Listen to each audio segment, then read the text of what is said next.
ఉషా రవి గారు కామెంట్ చేశారండి. గురుగారు మరొక సందేహం అండి, గుడికి వెళ్ళవచ్చా అండి, వెళ్తే ఎప్పటి నుంచి వెళ్ళవచ్చు, గోత్రనామాలతో అర్చన షటుగోపం పెట్టుకోవచ్చా, తిరుపతి శ్రీశైలం యాదగిరిగుట్ట లాంటి పుణ్యక్షేత్రాలు ఎప్పుడు దర్శించుకో తెలియజేయండి, ఇంట్లో పూజ చేసుకోవచ్చు. రైట్, అంటే నాకు తెలిసి వీరు సగం ప్రశ్నే కనబడుతుంది నాకు. అంటే పెద్దవాళ్ళు చనిపోయారు, గుడికి ఎప్పుడు వెళ్ళొచ్చు అని అడుగుతున్నారు. సంవత్సర విమోకమైనంత వరకు గుడికి లోకల్ టెంపుల్ కి వెళ్ళవచ్చు, తీర్థ ప్రసాద షటగోపము హారతి తీసుకోవచ్చును, అర్చన చేయించుకోవచ్చును.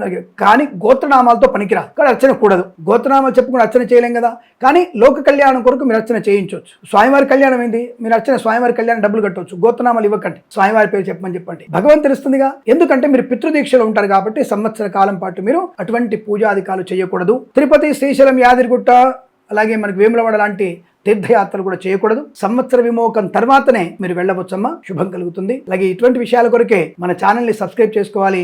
మన ఆస్ట్రో సిండికేట్ ఛానల్ సబ్స్క్రైబ్తో పాటుగా ఇన్స్టాగ్రామ్ని బాగా ఫాలో అవ్వాలి. అనేక ప్రశ్నల సంబంధమైనటువంటి వాటికి సమాధానం ఏకైక ఛానల్ మన ఇన్స్టాగ్రామ్, మన ఆస్ట్రో సిండికేట్ మాత్రమే. ఇంకా ఎక్కడ కూడా ఇన్ని ప్రశ్నలకు సమాధానం దొరకవు మీకు. తప్పకుండా మీరు సబ్స్క్రైబ్ చేసి మీరు ఇన్స్టాగ్రామ్ ఫాలో అవ్వండి. నమస్కారం.